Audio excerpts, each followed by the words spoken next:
Hi, I'm John Maxwell. When the top companies in the world are looking for trainers, speakers, and coaches, there's one name that stands above the rest, and that's Maxwell Leadership. Our certified team members have gotten proven results for companies all over the globe, and our reputation, I'm proud to say, is second to none. Some of our members have risen to the top of their profession, including the one you're going to meet today. I proudly introduce you to my friend Bob Fabian Zinka. Welcome to the Leadership and Success Podcast with your host, Coach BZ, where we help you lead with purpose and succeed with impact. If you're ready to grow into the kind of leader others want to follow, this podcast is for you. If you're determined to elevate your success and leave a lasting legacy, this podcast is for you. As my mentor, Dr. John C. Maxwell reminds us, everything rises and falls on leadership. Our goal is simple: to inspire you, challenge you, and equip you with insights that can transform the trajectory of your leadership journey. Welcome aboard to another episode of the Leadership and Success Podcast with Coach BZ.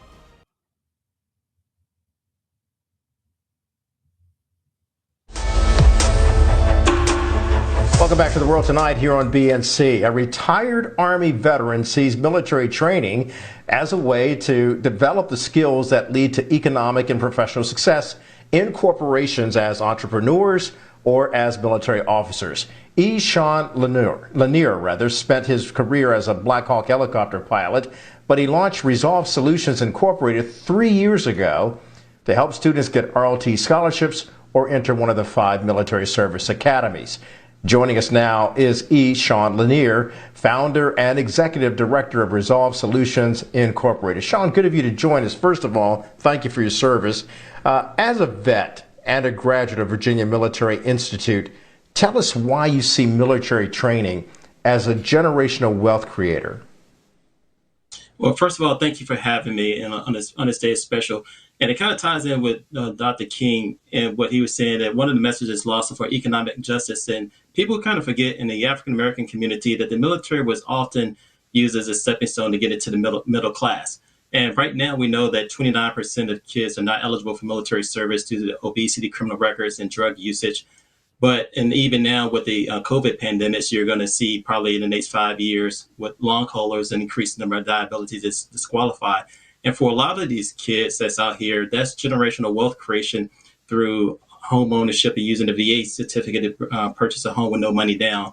That's the equivalent to about $1 million over the course of a lifetime, or being able to use a GI Bill benefits to and raise their lifetime earned income level by getting an advanced degree, or passing that benefit on to a spouse, or passing it on to their kids in order to save college costs, or just simply for themselves, just coming out of college with reduced college debt. You know, Sean, what you just said is... All right.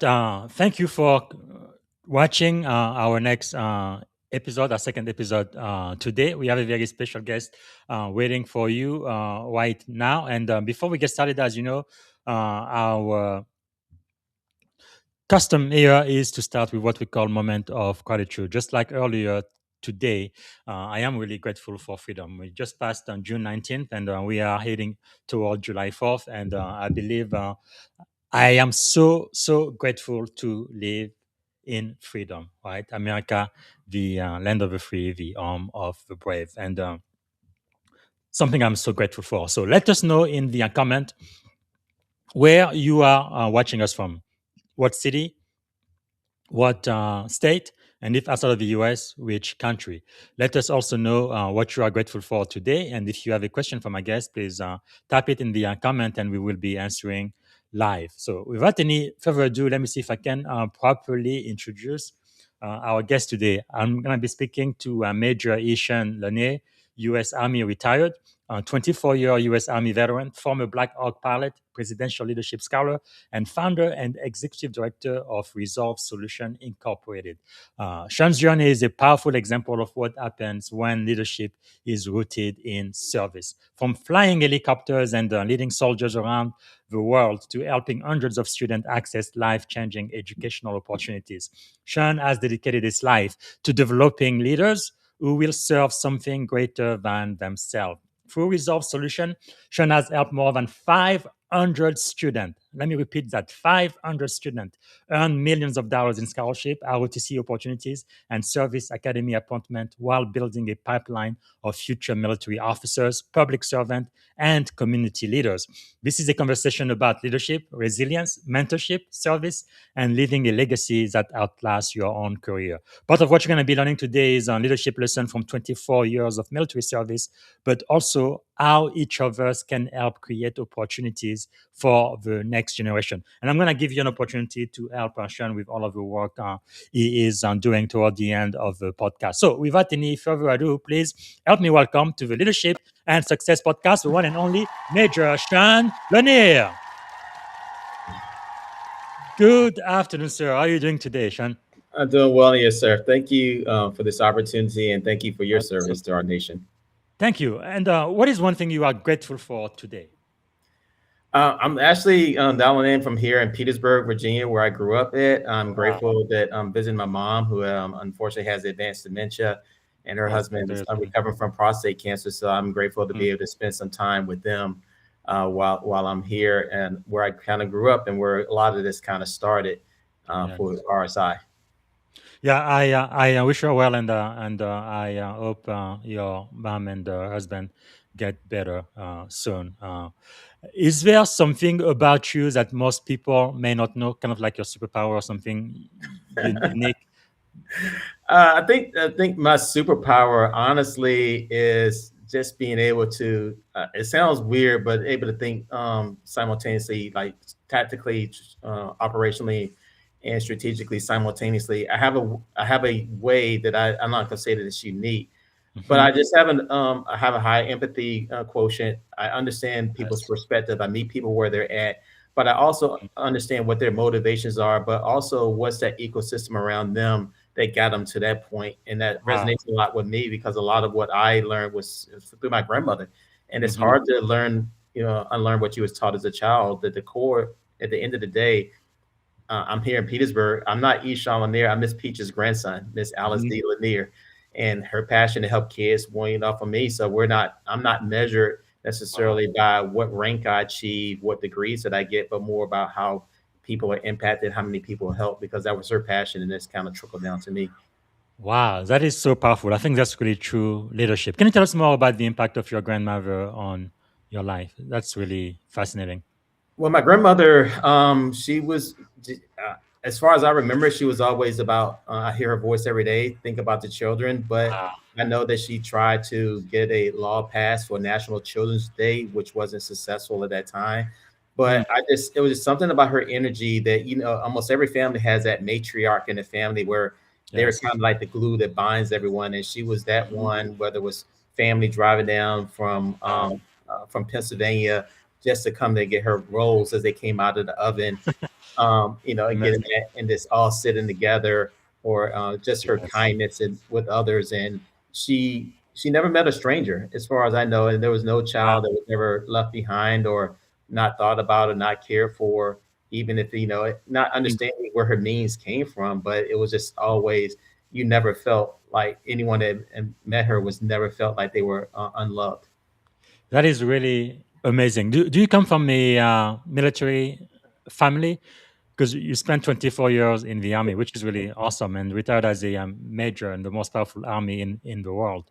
I do come from a military family. My father was a medevac pilot in Vietnam. After Vietnam, he was reputable, so we grew up here. But military, being right next to Fort Lee, Virginia, you were always surrounded in the military, some shape, form, or fashion. For myself, I was exposed to aviation very early. I was probably about 4 years old when I went to my first air show. Wow! And if you can imagine that kid going to, this sneaking underneath the ropes, touching the aircraft, and the sticky paw prints and everything. I was that kid, and my father took me flying for the first time. I think I was probably about 6 or 7, but up to Pigeon Forge, Tennessee, in one of those old MAJ helicopters. And once I saw that, I was hooked. So, wow, that is just amazing. So, who is Sean when you take away the rank, the resume, and the title? Eshawn Lanier is I'm just a servant leader. At my core, I've always been motivated by helping other people discover opportunities that they didn't always know existed. whether it was a cadet at VMI, whether it was one of my Mm. enlisted time in the National Guard and Army Reserves, or as an Army officer, or even leading Wow. results missions. The mission has always been the same: help others achieve their potential. And I tell That's kids all the amazing. time, your daily job is, if make people around you better in some shape, form, or fashion. So the Mm. titles change, the mission never changes. Wow. So just like me, you are a Mustang. What was your last enlisted rank before you became a second lieutenant? Well, technically, I was an E5. I enlisted as an E3 because I was in JRTC in high school. But then when Yes. I went into the simultaneous membership program, an S&P program, Nice.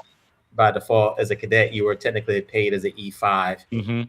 from That's there, and then I amazing. commissioned. Wow. I don't know. There are a few people who make it to E7 and then decide to become an ensign. I'm like, that's the emotion. Don't do that. But if it was me, because when I went to artistic great mistake, I mean, great mistakes. And back then, I made up my mind I would able to become a 78, 79 for a senior officer, 05 or 06. And yeah, if I had made it to E7, I would have made it. But anyway, that's different people life, different values and priorities. But thank you for your service. I think it does make a difference in my mind being a business person and seeing the other side. So I don't think it possibly makes you a better officer, but I think it makes you a difference. So, what did that young boy who wanted to become a pilot like describe? Teach the man you are today. I mean, it's pretty simple. Continue to dream. You know, the young boy that believed anything was possible. Life taught me that dreams require sacrifice, discipline, resilience, but it That's never amazing. taught me to stop dreaming. Today, Mm, I try to inspire and enable others to pursue their dreams that may seem impossible from where yes. they currently stand. And a lot of times, a lot of kids, you have to dream for them. There are things that they're Mm, capable of, places they can go in the world that they hadn't even thought about. So sometimes it's just yes. planting those seeds and and asking that question, hey, have you thought about this? Or hey, have you ever Mm, thought about going there? And just planting that seed. And then that yes. inspires a new dream. That is really, really powerful, especially in this country for people of color. I would include women also. They tend to grow up with kind of like a limited mindset, what they can do or achieve, which I believe is just an illusion. So for the no, black, brown people, people of color, and women who are listening right now, who feel like there is a ceiling to what they can do, what would you tell them? Be open-minded. Don't Yes. create an artificial, don't self-eliminate. Don't take Mm, yourself out of something and eliminate yourself, because a lot of times, especially where you grow up at and what you're exposed to is very limited to what the possibilities are in the world. yes. Yes. Wow. So a lot of times being open-minded to what's possible, like I'll use an example. You'll talk to a young lady, a young man, say, what do you want to be when you grow up? Say, well, I want to be a physical I want to do forensics. And I'm Hmm. like, hold on a second, forensics. So what you want? You've been watching CSI, and then, yeah. So I'm like, well, do you want to be the person that job that got the glasses on? They got the lab Hmm. coat in. They're like, yeah, they get excited. Yeah, I'm Yeah. like, well, have you ever noticed a guy that comes in with a gray suit or a dark suit that comes in there? He reads the report because he's running things, and they say, yeah. I said, well, what would you rather be? You want to be the one in charge of things, or you just want to be the one with the lab coat? And a lot of times, Yes. no one ever asks them that question. Hmm. But I think that a lot of people are natural leaders or want to lead. You just Wow. got to frame the question. Otherwise, they're going to settle for just wearing the lab. And there's nothing wrong with being a technician and being a lab Hmm. coat in the lab. But if you can aspire and want to be more, Yes. then go for it. That is really something.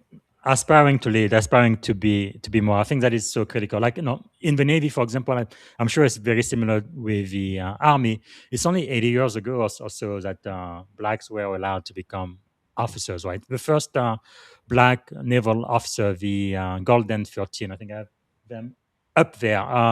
It was in 1943, right, that they started, and then January 1st, 1944. Only about 80 years ago. My father was born in 1943, so it's only one generation. It's really amazing how far we have come. And I am just so grateful now the work you do.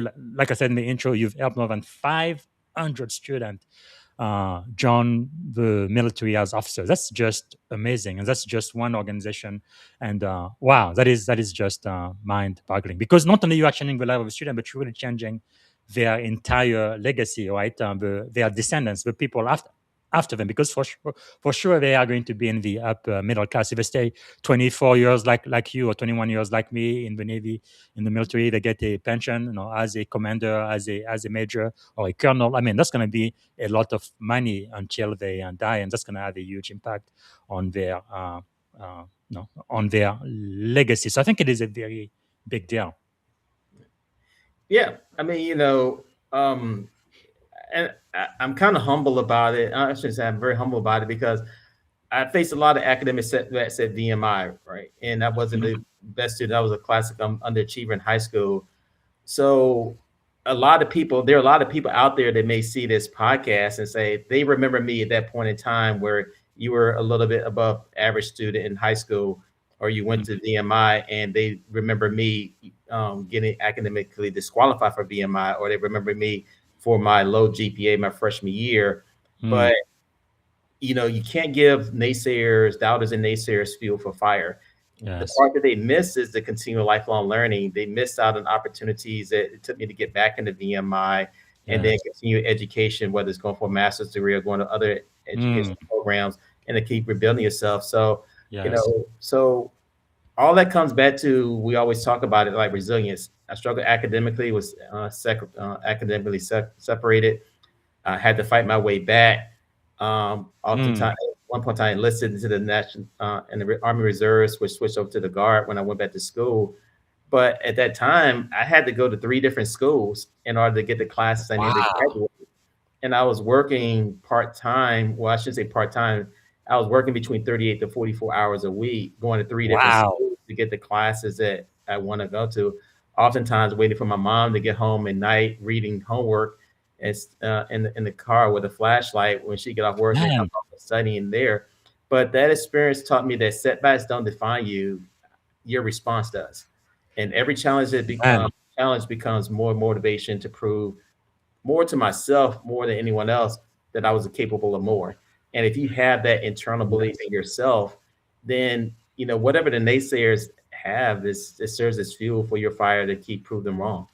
So that's really amazing. From academic setback to hanging out with the commanders in chief of the most powerful country in the world. Wow, only in America. But tell me about that period, though. What did that season teach you about resilience? And by the way, VMI is, I think, Virginia Military Institute, right? Yes, Yeah. yes. So what did that season of academic setback teach you about being resilient? I think the number one thing that I realized that I had my priorities were order. I was on the track team. I went to VMI because I wanted to run Division I track. They had great academics, and they Hmm. had all the commission sources at that time. They can commission Army, Navy, Air Force, Marine. Wow. At that time directly from there. So that option appealed to me. But when I was a cadet, my priority shifted more toward running track, and that Mm, and not that the academics wasn't as important. It just wasn't high on a priority. And I talk to kids now about keep the main thing yes. the main thing. But once I got back in that season that you mentioned, I had to focus more on getting back, because there were a lot Mhm. of people that when I went back home said, "Hey, those people up there, they didn't want you up there anyway. You Mm, couldn't do it." And I'm like, no, it had nothing to do with the people up there. I yeah. didn't study. I didn't prioritize my time. I didn't make academics a priority, my focus, and Mm, understand that, hey, the academics, for my ultimate dream, in order to become a pilot, you have to have the academics first, and the athletics part was part of the equation, but not a significant part of the equation to achieve the mhm. ultimate goal. There are things that you get from athletics: teamwork, camaraderie, perseverance, working through work ethic, drive, competition, those type of Mm, things. But if you don't have the academics as the foundation for that uh, yes. to build off of, you can't apply those skills to help you achieve your goal, and then bring those combined experiences. So when I was away Mhm. from school, I just put my head down. I mean, when you're working that many hours during the day, Yes. you're studying, you don't have a whole lot of time to deal with naysayers, Mhm. and doubters. You have some other challenges trying to get past this test. you know, Wow. get through the weekend, for next week, trying to figure out how you can get some more hours so you put some more change in your pocket so you can have money to go back to school. But the Hmm. more, in life, you have a lot of clutter out there. But if you fill that with more positive things, focus on your goal, you ignore a lot of the clutter. And that was what the thing that I taught me that experience. That is really, really powerful because I remember interviewing the very first, I think is the only Muslim chaplain at O6 level, Colonel, U.S. Army, uh, Colonel Khalid Shabazz. And he was a high school dropout. Now he has two master's degree, two doctorate degree, and he's working on his third one. I'm like, man, this is just amazing.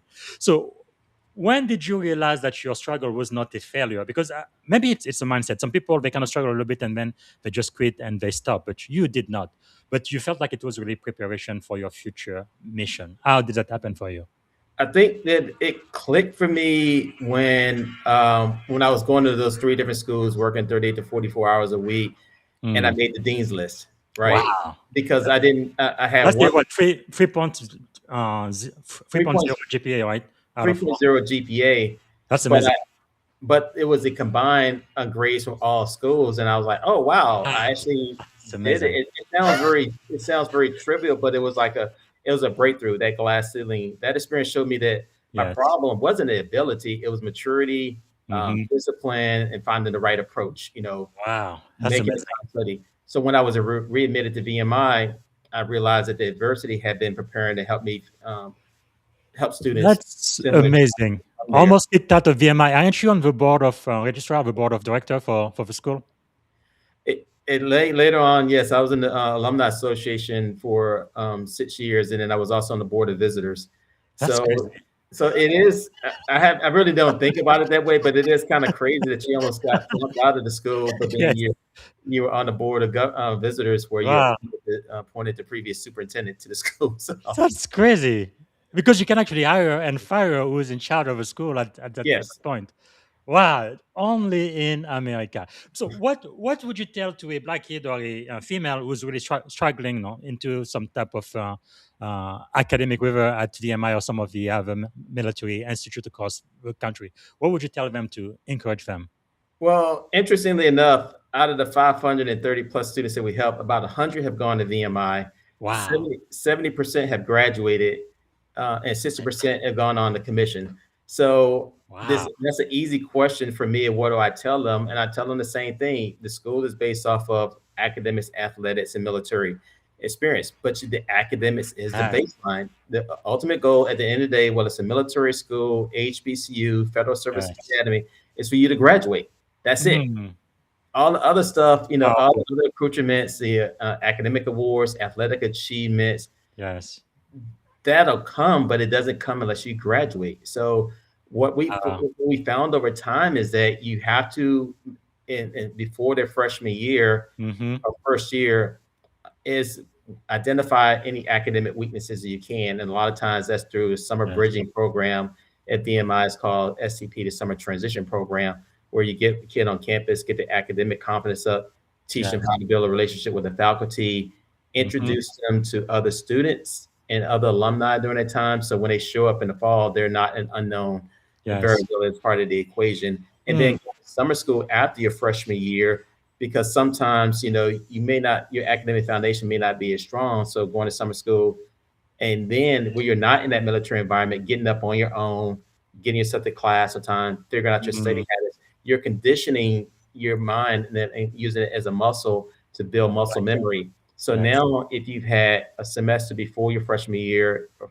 2 semesters your freshman year, and then uh, a one session or 2 sessions after your freshman year, Mm-hmm. now you're more going into your second year thinking like you would as a junior or senior because Wow. you have that down. So that's what we emphasize more, because a kid at any school, normally by their junior year, the second semester of their junior year, Mm-hmm.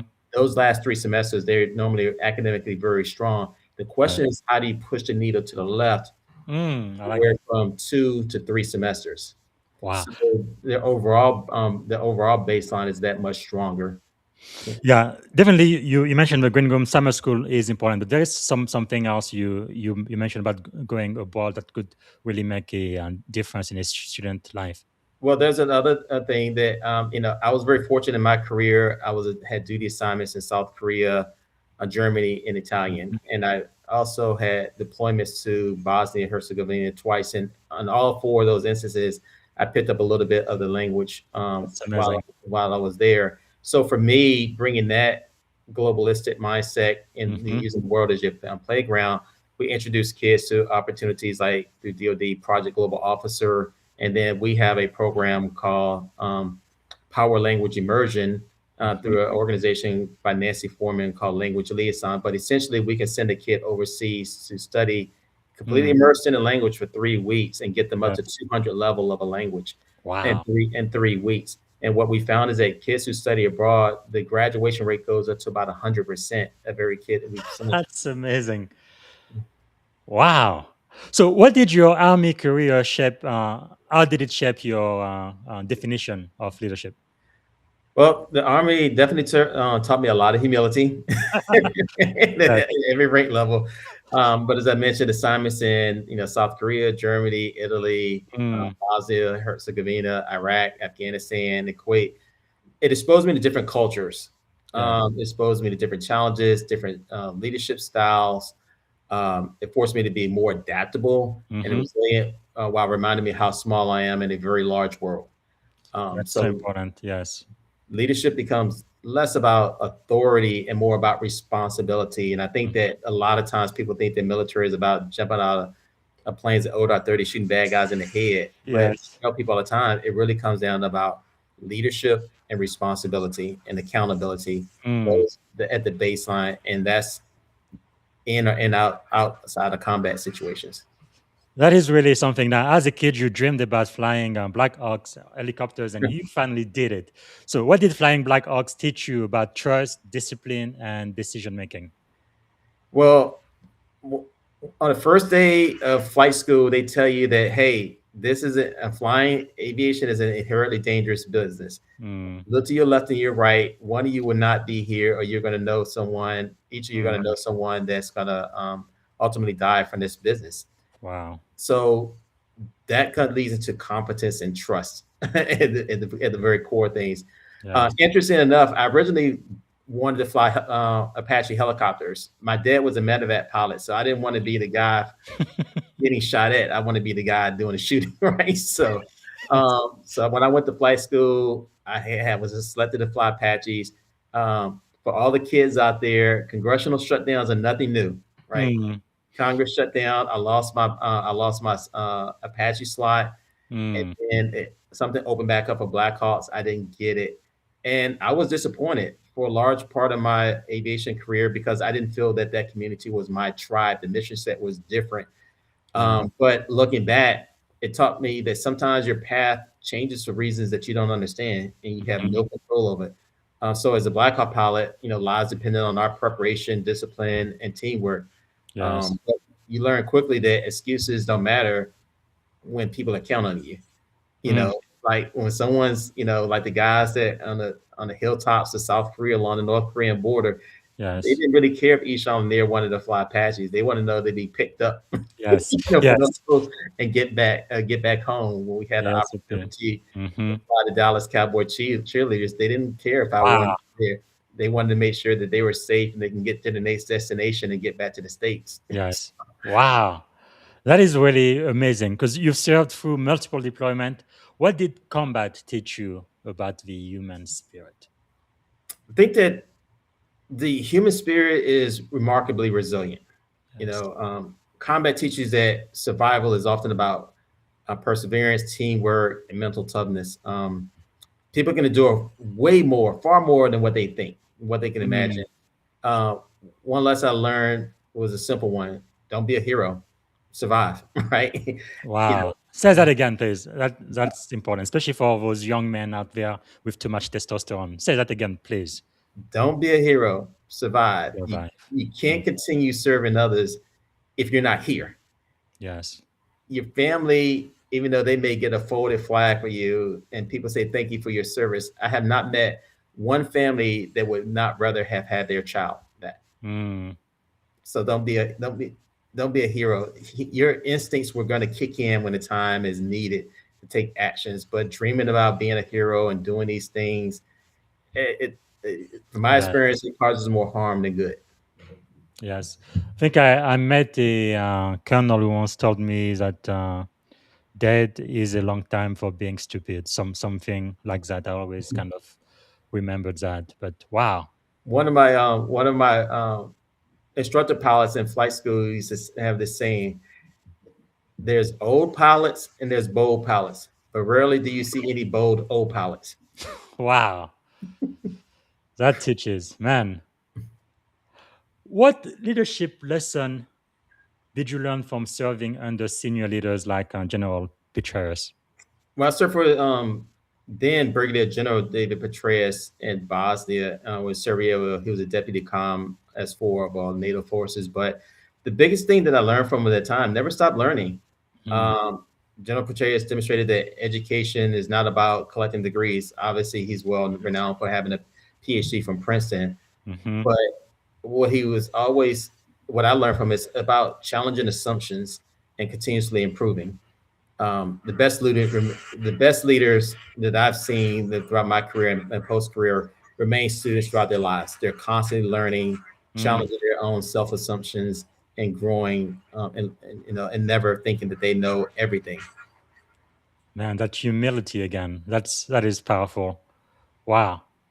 And one thing you've said is we should not discard talent. Right? What do you see in young people that institution over miss? Grit, character, resilience. Uh, Many institutions focus on heavily on standardized metrics. I know a lot of people moved away, institutions moved Mhm. away from SAT and ACT, but some of the most successful students I work with weren't obvious candidates on paper. Yeah. But what separated them was their perseverance, adaptability, determination, Mm. and potential. All often hides behind imperfect transcripts. Yes. I like that. I like that. Why are underrepresented students still falling through the cracks in college, ROTC, and service academy pipelines, you think? I'll keep it simple. I think it's four main reasons: preparation, awareness, finances, and then fit. Many Mhm. students simply don't know opportunities exist. It's not has nothing to do with their core capability. Yes. Other students don't know how to prepare. They want certain thing, I say a goal, but they not don't know how to get there. Um, some people affordability. Some people can't afford the participation costs. We have kids that earn ROTC scholarship that can be range in value from 150,000 up to $300,000, Wow. but they don't understand that getting that life insurance policy on the front end, going to summer Mm. school, spending $3,000 is going to protect that investment Yes. from there. And Mm. many people choose pathways that aren't the right fit for their goals. Sometimes people go to the institution for a certain amount of prestige, and Yeah. they're not really prepared for all the entailed of the work that's required to achieve that. That just simply getting in doesn't, what the things that requires you to get in are not the things that's going to help you succeed Mhm. at that institution. You have to level up your game. So our Yes. job is helping bridge those gaps, identifying those gaps where students may potentially fall through it, see the issue before it becomes a problem, because as you know, issues are solvable, problems require help, right? So let's Mm. solve the issue before it becomes a problem. I like that. Let's talk about your nonprofit. What problem was Resolve Solution created to solve? Originally, I started off as a volunteer alumni recruiter, trying to, when we started off, it was focused on recruitment. Um, but getting the kids, getting the horses in the paddock and letting them run a race, you got to also get them around the track. So then it shifted to retention. And then if you improve the retention rate, that leads to graduation, which leads to employment. Now we're just focusing on building an ecosystem that supports students throughout the entire journey. Mm. So the mission that continues to evolve is, as we learn where the barriers actually exist. So it's a nonstop process. It's always more tools in the tool kit, that you put in the kit bag, but it's Yes. a constant process of evolution. And the thing that pains me the most about what we do is that I'll find out about opportunities today that would have served a kid 2, 3 years ago if I had known that little bit Oh, of information. wow. So, what makes your model different from traditional recruiting or scholarship programs out there? We're holistic. Most organizations focus on getting students to the front door. We focus on helping them succeed after they arrive. Uh, Oh, Recruitment without retention doesn't solve the problem. Scholarships yes. without graduation doesn't solve the problem. We focus on outcomes.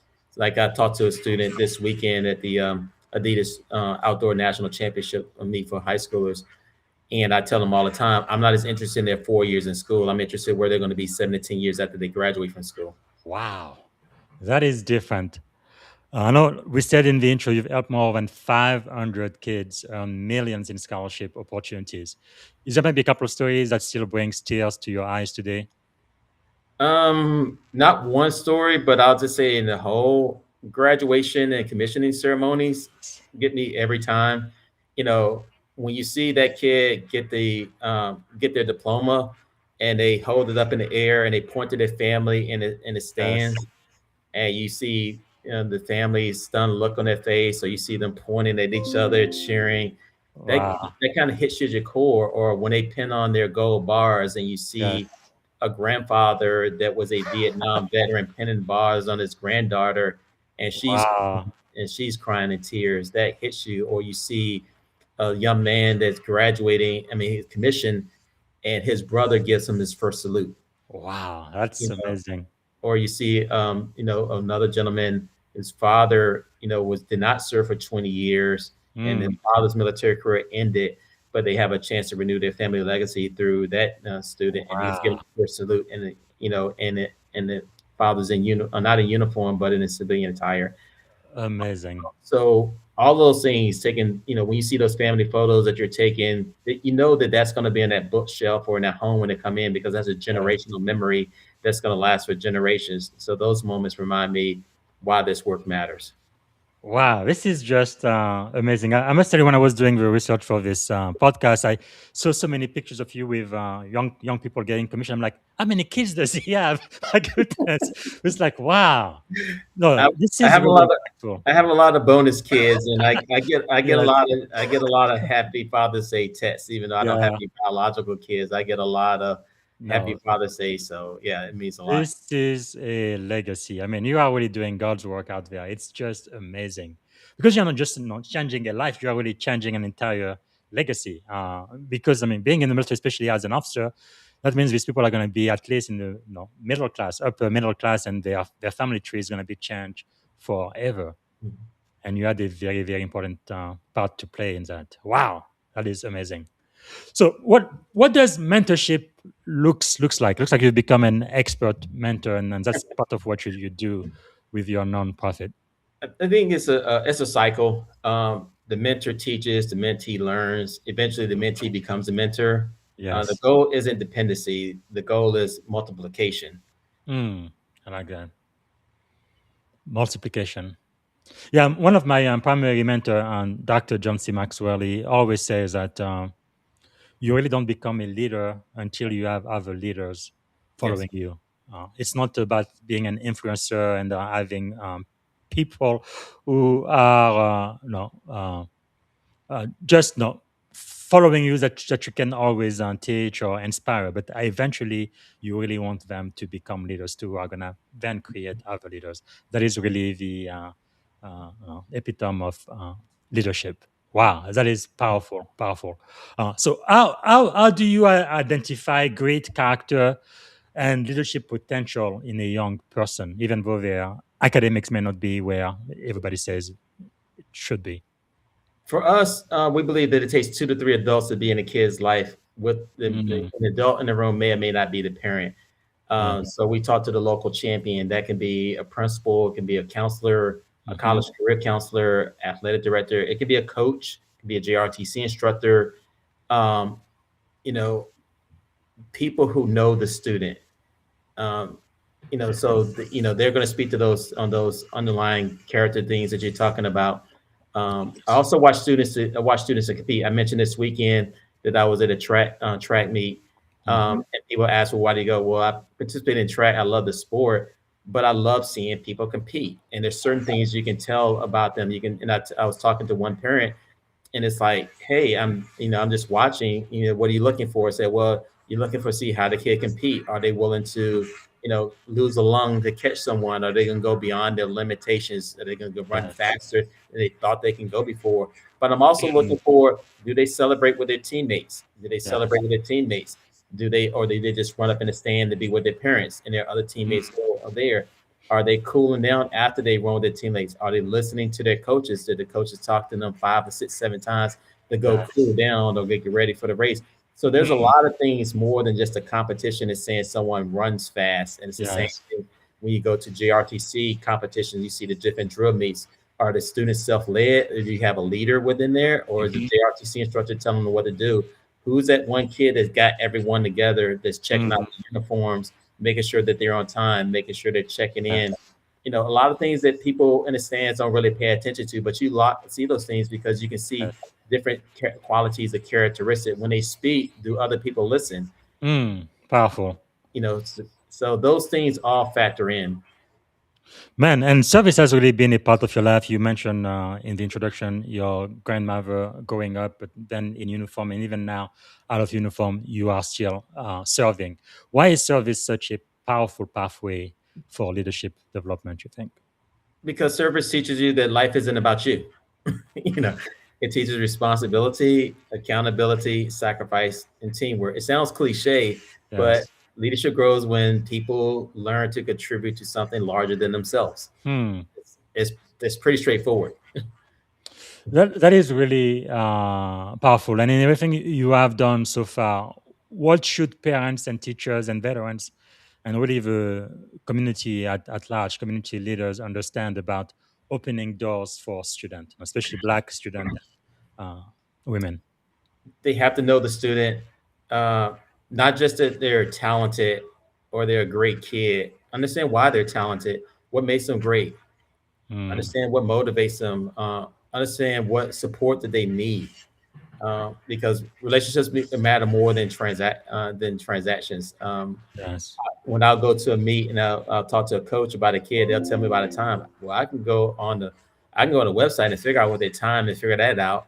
But are they a good kid? Did they show up to practice on time? Are they forgetful? You got to tell them the same thing 4, 5, 6 times? What do they want to be when they grow up? What are they interested in studying? Because it's more opportunities out there than necessarily track scholarship. The kid could be academically strong and qualify for these other buckets, or their Hmm. parents may come from minimal needs. They may qualify for these things, but those are the things that I look for so I can understand along that spectrum. Yes. Where do they fit in? A kid may qualify for 5 different buckets of funding, not Mm, just the athletic funding. yes. But Wow. That makes a big difference. And of course, in the military, generally speaking, it's not always like this, but I think in general that's true. Usually, when you are enlisted, you're very tactical, and then when you become a junior officer, it's more like the operational level of war. And then as a senior officer, or 04 and above, is more like becoming more and more strategic. And you often talk about thinking tactically, operationally, and strategically all at the same time. How does that apply to nonprofit leadership? um, tactically, it's helping one student today. Operational is building systems to help hundreds. Mm, Strategic is changing the ecosystem to help thousands, but ah, leaders must be able to zoom in and out simultaneously, like as easily as I can go down to a track meet or go to drill competition and talk to that individual kid, talk to that mhm, parent.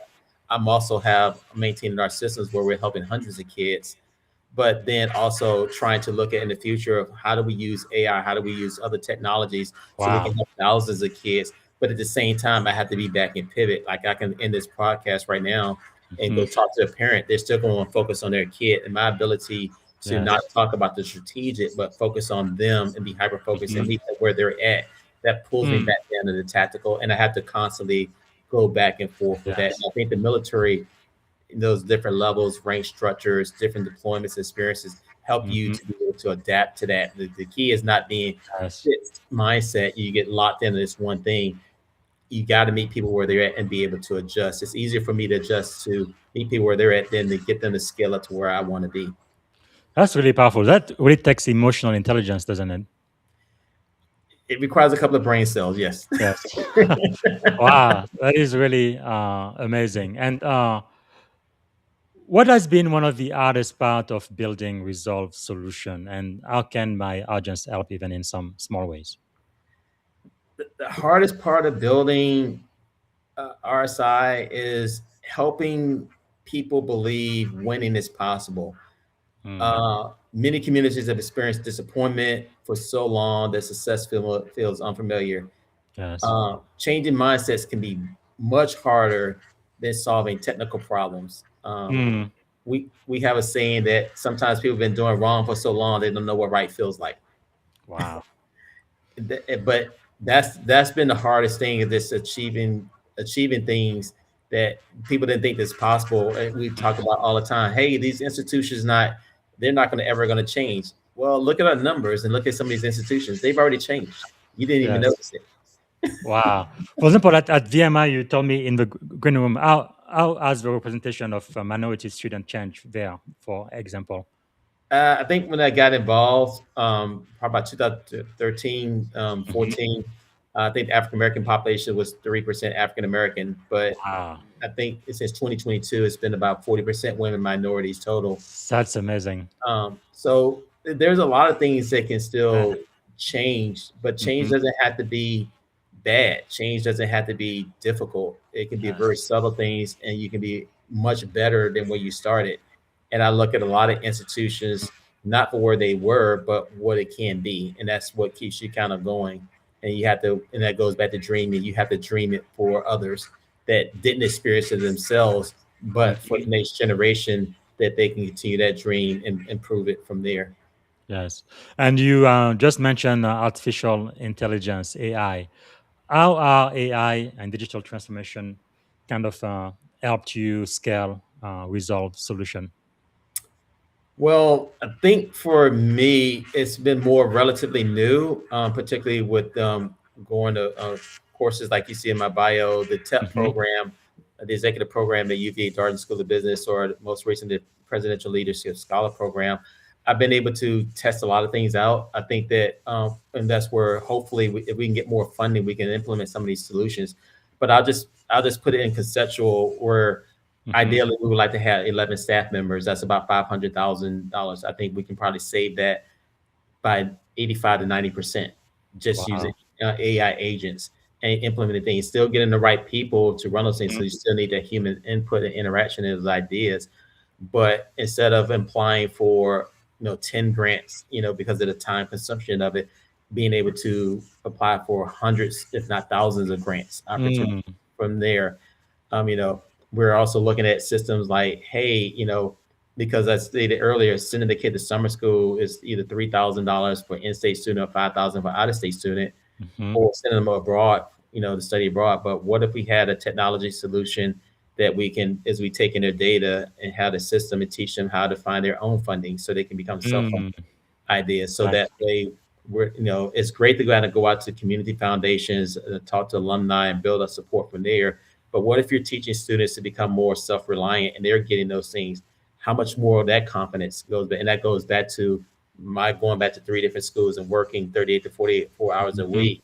There's a certain sense of empowerment when you're part of the solution and helping yourself that you Yes. bring to the table.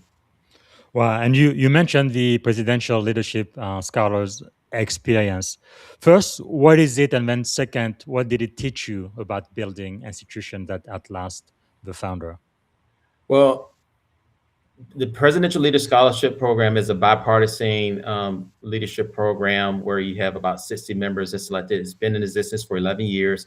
Wow. Over about 650 people have gone through, but it teaches you about leadership through the lenses of four presidents: Mm.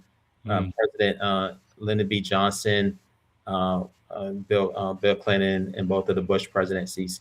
From Yes. there, it's not meant to be political, but it's to teach you to find commonality with peers and find out, yes, you can be on different sides of the aisle, but what's a commonality in order to Mhm. focus on solutions from there. So the biggest thing that I learned from it, the institution survived because of values, Yes. culture, and systems, not necessarily personalities. Mm. What PLS did is reinforce that leadership is about building something durable to continue well after you're gone. Wow, that is quite powerful, and I believe both Bush, Clinton, and also Biden. They met at the Obama, um, was it the presidential center and library during Juneteenth, which was really, really good to see. When you're talking about value, right? Whether you are Democrat or Republican, black or white, it doesn't matter. Together, having a common vision for America, I think that's really, really powerful. Even when you apply those principles to your nonprofit or whatever organization you work for. Wow. So, what does succession mean to you as a founder? Um, the mission matters more than the founder. The purpose of a nonprofit is to provide a solution for a problem that exists, and if you once you the problem no longer exists, you shouldn't have the organization unless the problem set is so big that it goes on to perpetuity. But nonprofits aren't designed that. Yes.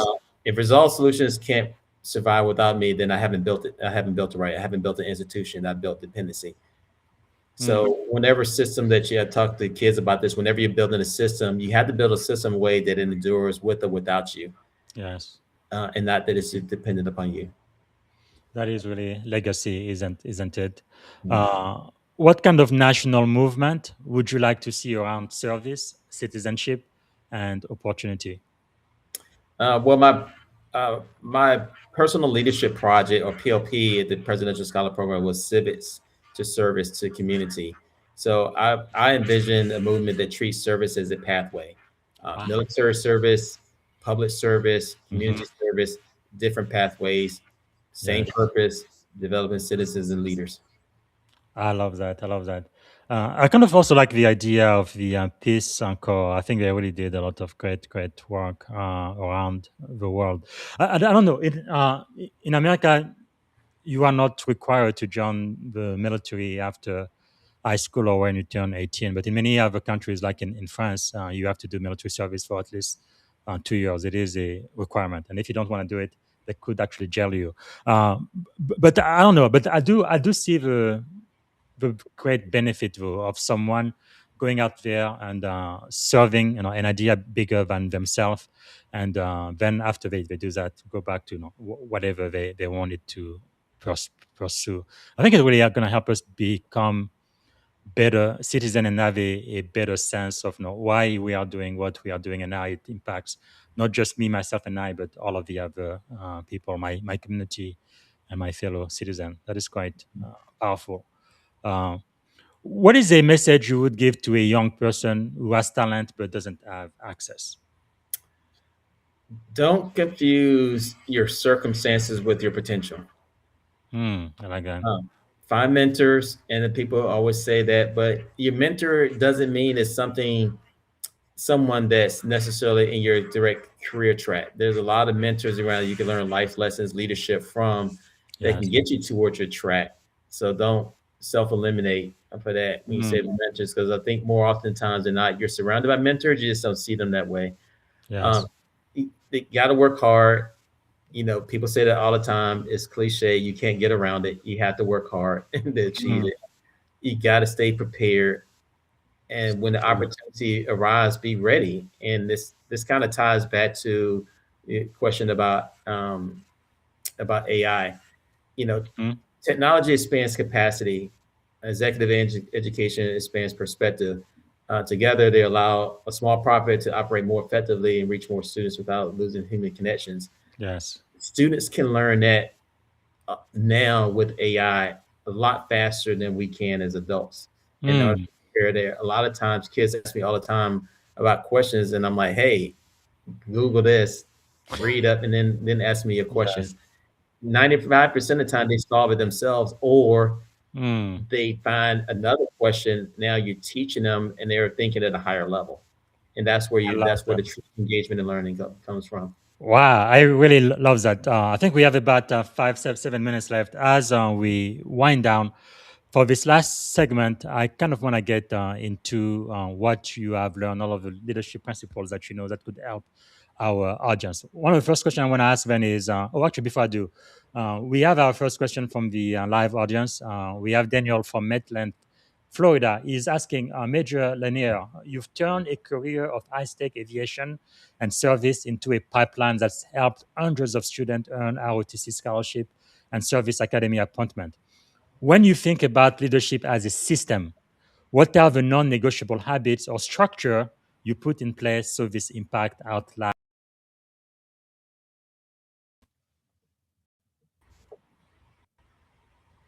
Did you hear the question?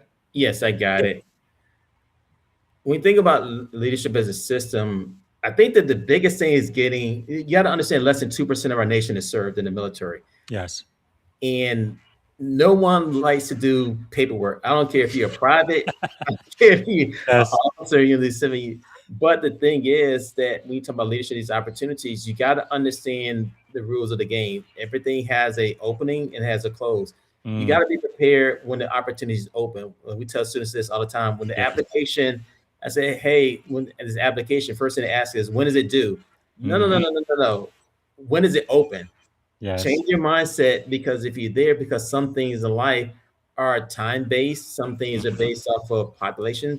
And the Department of Navy, they only have a certain amount of scholarships. They may open it up in the spring of their junior year, but they only got 10 boards. If they meet their requirements and people say, hey, I'm going to do it, they cancel the last 3, 4, 5 boards. They wait until the last second. So really just getting people to understand that, I like you may that. be artsy, yes, you may be engineer, you still have to, everything requires a certain amount of systems thinking. It's the same thing with AI. Yes.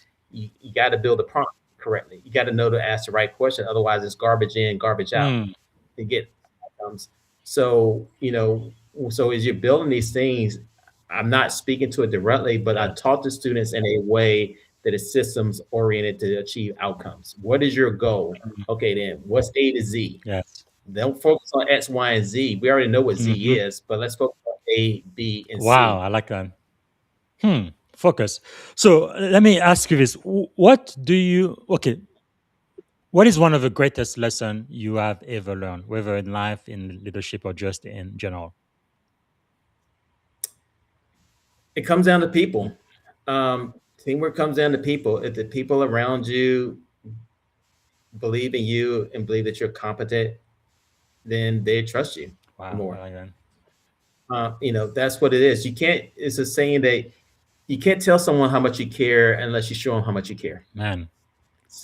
So a lot of times when I go to events and people are like, well, why would you drive down to Greensboro, North Carolina? Why would you drive to Vermont? Why would you fly to California to talk to one kid? Wow. Well, that one kid scholarship may be worth $300,000. That one kid could be generational, impacting their family for generations, from there. Or, you may drive to an event, the kid that you're looking for, you may find 4 or 5 others that you weren't expecting. So 90% of life is showing up. That's the biggest thing that I have. You have to be present. Otherwise, you don't create your own opportunities. I like that. And like Oprah said, right, success is when preparation meets opportunity. So you have to be ready when Yes. opportunity comes. So what do you think is the secret to your success, right? You went from E3 to 04. That's only 3 promotion away from becoming a flag officer, a general. And then from almost failing at VMI to becoming on the board of their registrar. It's just an amazing life you're doing, and then what you're doing now to help students really achieve and excel. Why are you so successful, you think? I think I continue to dream. It sounds very cheesy, but the thing that got me there through those days is that I wanted to be a pilot, and somehow it just stuck, from there. And the thing is, once you achieve that dream, the hard part is figuring out what the dream makes. And that's where the opportunity working with the kids, because it really wasn't about me at that point, but how can I help others achieve their dreams? Wow. And you would constantly hear about, you mentioned something earlier about the first Black officer coming in the Navy in the late 40s. My grandfather served in the Navy. He never saw a Black officer during his time in a career, or probably, maybe 40, 50 years after he graduated, he never saw a Black officer personally. So sometimes, you have to dream for others, even when it doesn't exist, and know this responsible, and, and separate yourself from being that, hey, it's not impacting me, or that's not what I want. Well, sometimes it's not about you. It's about enabling others.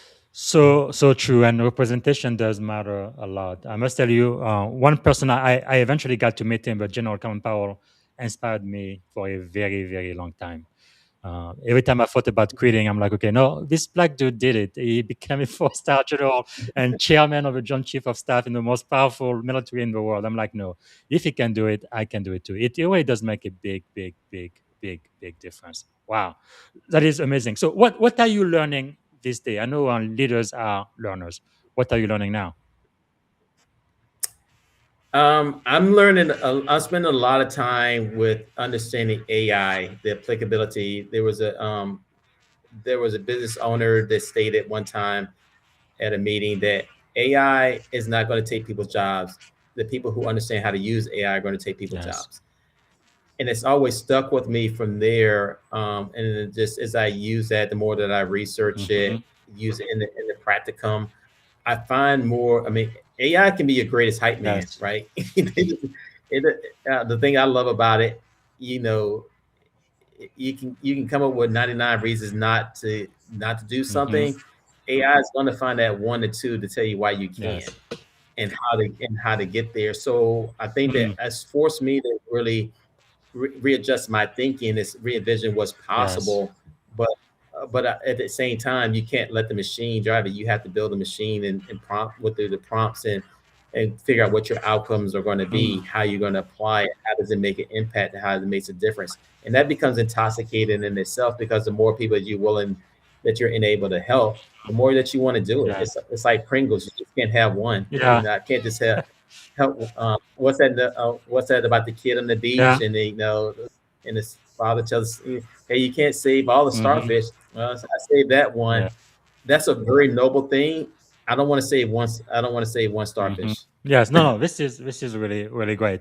And what about failure? No, we always talk about success, and we really overemphasize that in America, I think.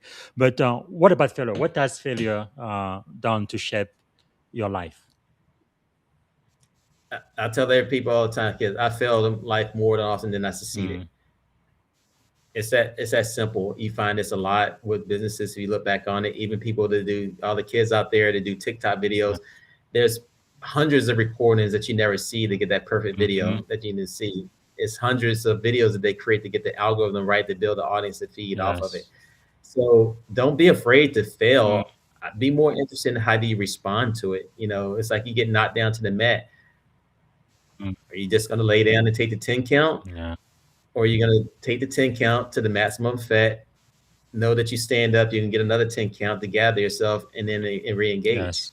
We you know? engage. Hmm. Um, That is powerful. Like when you shared your story, what was that in you that made you feel like I am not going to give up? Yeah, I may not be really academically where I need to be. Like you work in three jobs, right? Three jobs, and yet you made the dinner list. What was it? Because most people would have just quit and just say the heck with it. You guys don't even want me to be here, but you just persisted. You just kept showing up over and over again. Where did that come from? You think? I think when I got suspended academically, and my mother did not believe that I was gonna finish. She thought I was done, and it was very hard. I wasn't upset with her, and it's very careful for people to understand. I wasn't upset with her. I was more upset with Hmm. myself, because I had not given her things to believe in. I had poor grades my first semester.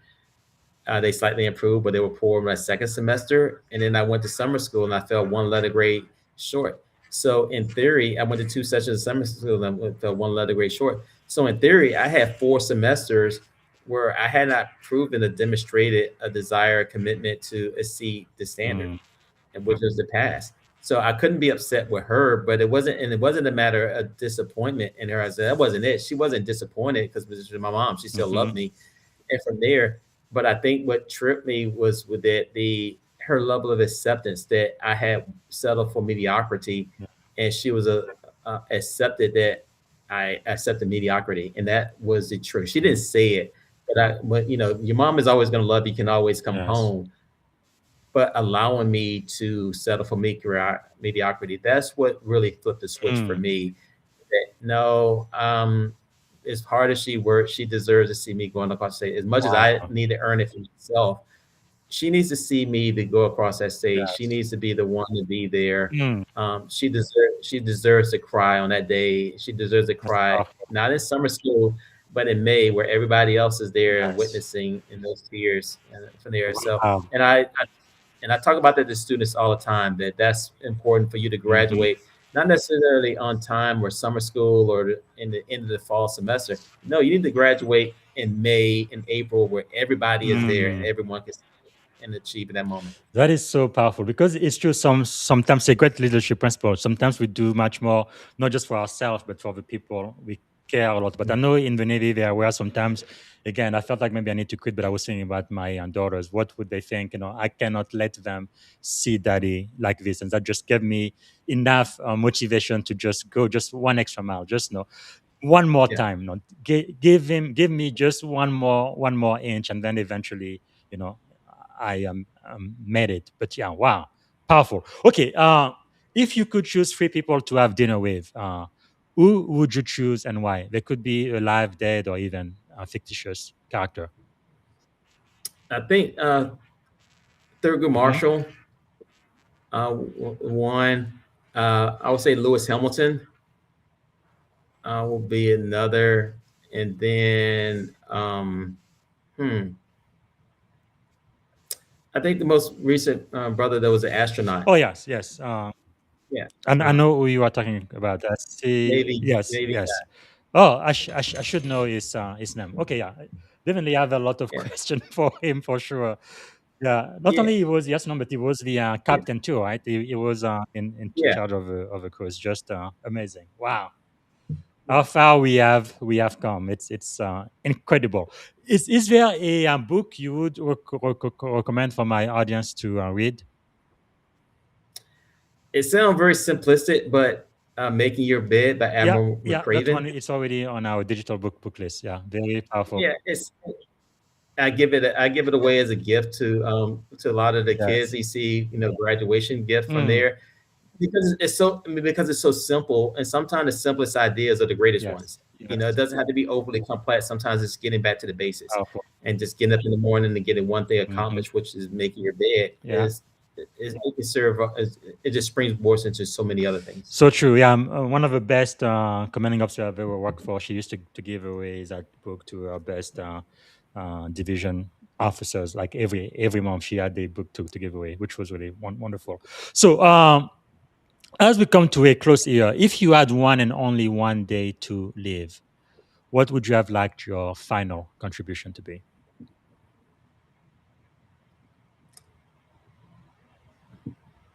I think my final contribution, I think, ideally would be to know that others are continuing on the legacy. It's Mhm. not about me. They're doing those things. If they're doing those actions, if they're doing those Yes. deeds that back up what their words are, that would be my Wow, contribution. powerful.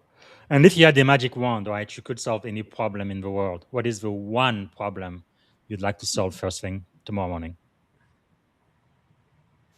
Um, I think the one problem that comes to mind is solve would be like the water shortage. Mm, So you can get rid of the a lot of deserts out here, but the water capacity, because it's like the ocean water area everywhere now to drop to drink, and look at the amount of water on the hmm. planet, but it's obviously the desalinization process in order is very extensive and time Yeah, consuming.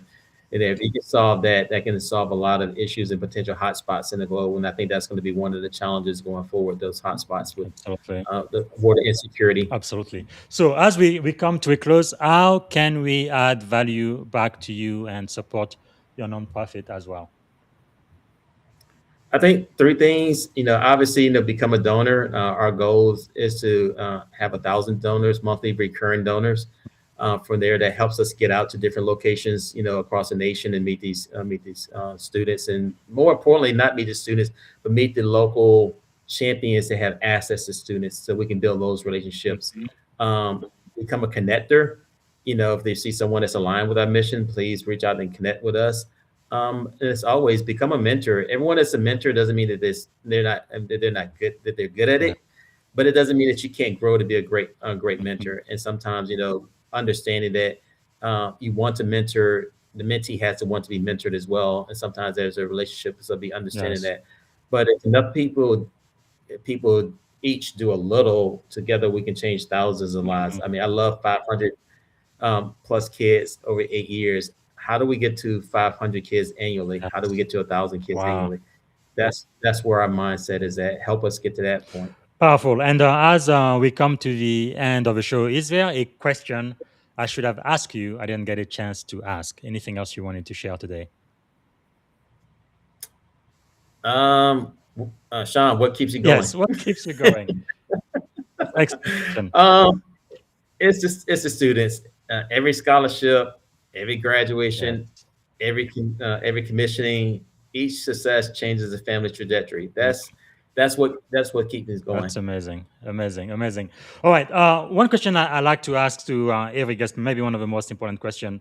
If you could go back and give a piece of advice to your 17, 18-year-old self, probably right out of high school, standing at the edge of this incredible career and life you've had in the US Army and beyond, what would you say to 17, 18-year-old Sean?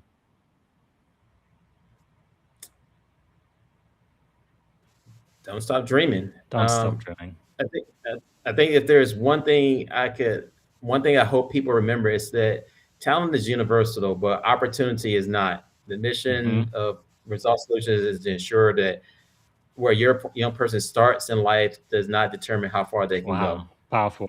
So if they keep dreaming, then no telling where we can go. Powerful. Okay. We are going to end in a couple of minutes. What did you want to be when you were a kid? Oh, wanted to be since I was 4 years, wanted to be a pilot. Well, I you were a wanted pilot. wanted Yay. I wanted to fly. That's it. Fantastic. Yeah, yeah. Three adjective describing you as a child. Um, Two persistent, more. um, Okay. One resilient, more. and Okay. stubborn. What about as an adult? Persistent, This very consistent. Yeah. resilient, Yes. and ultra stubborn. Let's say wiser. Wiser. I don't like for my kid to call me stubborn. I'm wiser. Yeah. Yeah, I think we yeah. have that But in common. you have to be when you look at some of the challenges that you Yes. see what we have today in our society. You look at some of the problems. You go back 40, 50, 60 years and Mm, beyond. There's some persistent problems, so you have to be yes. persistent. You have to be resilient, but Absolutely. also understand that uh, you know progress. Progress takes time. Yeah. It can be done sooner if you have more help to do things. You can do it a lot Yes. sooner. But you just have Mm, to, and you have to be willing to sacrifice part of yourself. And I think it's hard for a lot of adults that just because these yeah. opportunities, I mean, we get it all the time. Hey, Sean, why? Man, I wish you were around when I was a kid. Hmm. Well, I can't do anything about that, Yes. but I can do it for the kid that I meet tomorrow and the kid True. after that. So sometimes, it's not about you. I hate to use that Hmm. term, but think about sometimes how many impacts you can help for others, even if you don't directly see it with your own Hmm. eyes. Trust Powerful. that your impact is going to help others that you may not see. And we have a saying here at our Mm, side, let their story become your story. wow. So even if Powerful. you don't know this kid, read about their stories, learn about what they do, and share that with someone else, and it may inspire them. Powerful, powerful, powerful. Okay, I do like to end the show on with a optimistic note. So, what are you feeling optimistic, positive about these days? Um, just from this weekend alone, every time I go out, a lot of people's audio don't match my Mm-hmm. video. And what I mean that, and I'm quoting Lieutenant General retired Gwen Mm-hmm. Bingham. A lot of things what people say is not what I'm seeing. Yes. A lot of things say about this next generation of kids that they're selfish, they can't think, they can't do these things, they're too glued to their Mm-hmm. phones. I see a lot of kids that are brilliant. They're very determined to be successful. They want to find pathways. So I focus on Yes. them. I focus on what I'm I love seeing, and then when I listen to them, their hopes and their dreams, And that's what motivates me. So sometimes I'm not sure where everyone's seeing those kids at, but I can assure you that the kids that I see and some of the kids that you put up on the screen, our future is very bright. I can sleep well at night knowing that we're creating future leaders that's going to solve some of these problems that I won't be able to finish. So powerful, so powerful. And by the way, I'd like to get General Gwen Benham on this podcast. I think she's thinking about it, but it would be great if I could really talk to her for even just 30 minutes, if she can do an hour, because I know she's super busy. But wow, what a wonderful, wonderful podcast. Thank you so much for your time. Thank you for being one of our master teachers today. The very last question is one word that represents our shared experience on this podcast today, and this is it. One word. Thanks. Wow, I am so grateful too. Major Ishan Lanier, U.S. Army retired. Thanks so much for your wisdom and especially for the work you are doing for the future generation of the military. I think you're going to have a huge impact on the future of our armed forces, especially in this time that we are living in now, where it seems like blacks are having a ceiling on their promotions again. But I know we are going to get through this, and the work you are doing is definitely going to be have a huge impact on the future. So thank you, sir, and really appreciate your wisdom today. Thank you for having me. It was a pleasure meeting you. All right, everybody. This is one for the book, and I would like for everybody to please support the Major. Follow him on LinkedIn. So that's in E-Lanier 297 AB87. And it's a nonprofit, resolvesolution.org. And you can make a monthly donation there as well. And as we end today, I said in the podcast earlier, today we are honoring the very first African American SEAL. And it's just amazing. Bill Goins, William Goins. It's just as an amazing story, and I think I have a short video I am going to play to celebrate him. I don't think I'm gonna have a podcast tomorrow, but this weekend we're gonna go back to the book of Proverbs. Not a religious podcast at all. We're gonna be talking about Proverbs chapter 26. This is gonna be about ancient wisdom and leadership lesson from the book of Proverbs, a book written more than 2,000 years ago, but I believe those leadership lessons are still relevant today in 2026. Okay, I'm going to play this quick video, and that's going to be the end of the show today. Thanks again for watching. Bye for now. The teen Navy SEAL, the William Goins story. Picture this. It's 1955. America is still gasping in the thick smog of segregation. Brown versus Board of Education may have been passed, but change hasn't touched most streets, not in the South, and certainly not in places like Lockland, Ohio, where William Goins grew up. The town pool was drained and filled with rocks rather than let black children swim in it. That wasn't an exaggeration. That was life. William Harvey Goins had been born there in 1936, deep in the heart of this quiet Midwestern hostility. Though Ohio didn't fly Confederate flags, its racism ran cold and institutional. In his own childhood, Goins once swam at a public pool. The next day, the white owner drained it. Not cleaned it, drained it. Because black children had touched the water. That left a mark, he later said. It wasn't just about swimming. It was a brutal public reminder that even the basic pleasures of youth were not meant for him. In Lockland, they didn't need signs to remind you that you were unwanted. They showed it with silence, policy, and humiliation. And still, at just 19 years old, William Goins enlisted in the United States Navy. He hadn't grown up around military brass. He didn't come from a family of decorated officers. What he did have was a vision, sparked by a war movie called The Frogmen, of diving into the deep, silent world of underwater demolition. He wanted to be one of them. What he didn't yet realize was that the men on screen were part of a pre-SEAL era. The Navy SEALs didn't even exist yet. But William Goins, he would be there when they were born. A family legacy of passing pride and pain. William Goins was born into a world where survival often meant shape-shifting. His father, Luther Harvey Goins, was a light-skinned black man who could pass for white, and sometimes did, just to get work. Luther worked in the automobile industry and even co-owned a gas station. But the illusion could only stretch so far. When his white co-workers discovered that he was married to a black woman, they demanded answers. William remembered the confrontation vividly. His father stood tall and replied, "That is no maid, that's my wife. I'm a black man." He was promptly fired. Imagine being a young boy and watching that. The humiliation, the bravery, the consequence. Goins didn't grow up in a world where being black was an asset. He grew up in one where being black got you fired, locked out, or left behind. But his father's bold refusal to deny his truth planted something powerful in young William, a lifelong refusal to back down or shrink himself to fit anyone else's version of what was acceptable. The racial landscape of the 1950s and 60s. In states like Ohio and Virginia, Jim Crow laws may not have always been spelled out on the books, but their consequences were deeply felt.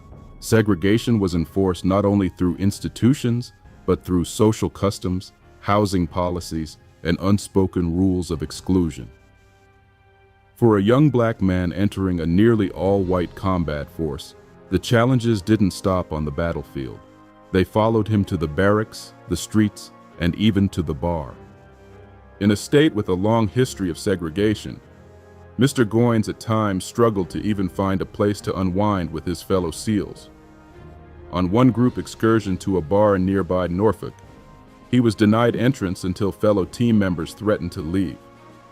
The bar relented and even set him up with free drinks.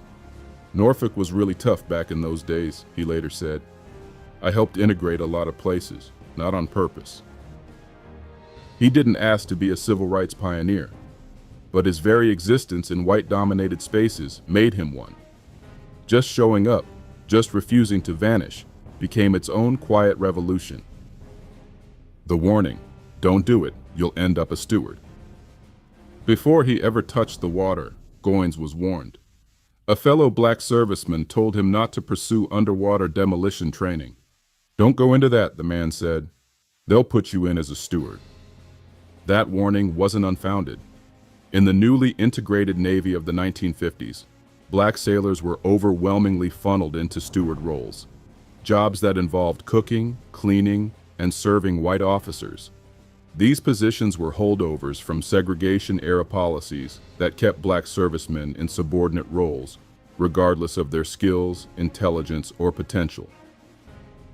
Becoming a steward meant being assigned to officers' quarters, preparing meals, shining shoes, and making beds.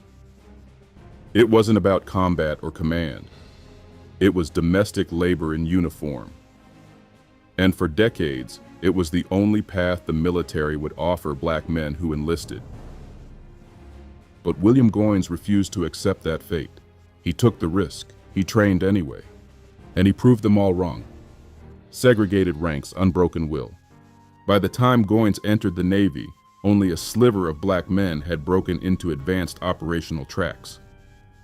Goins wasn't just pushing against the odds. He was forcing open a door that had long been sealed shut. He applied for the Navy's elite underwater demolition training, a precursor to what would become the SEALs. The training took place in Malta, where 85 men started the course. Just 14 graduated. William was one of them, the only black man. Not just in his class, but for years. He later revealed that not all the discrimination came from his peers. At one point, a commanding officer tried to get him reassigned to steward duty solely because of the color of his skin. It took another officer standing up on Goins' behalf to stop the attempt. That was the reality. At any moment, even brilliance could be erased with the stroke of racism. Birth of the SEALs, and Goins is right there. In 1962, President John F. Kennedy formally created the Navy SEALs as a new elite fighting force, specializing in unconventional warfare, counterinsurgency, and special reconnaissance. SEAL Team 1 and SEAL Team 2 were formed on opposite U.S. coasts. William Goines was one of the original 40 men selected for SEAL Team 2. Once again, he was the only black man, and once again he proved why he belonged. While the U.S. Navy officially recognizes another man, Fred "Tiz" Morrison, a fellow graduate of the underwater demolition teams, as the first black sailor to serve in that specific role, Morrison retired in 1962 before the SEALs were formally activated. According to military sources and task and purpose, it was Goines, not Morrison, who became the first African American to serve as an operational Navy SEAL once the teams went into action. Thank you for tuning in to the Leadership and Success Podcast with your host, Coach BZ.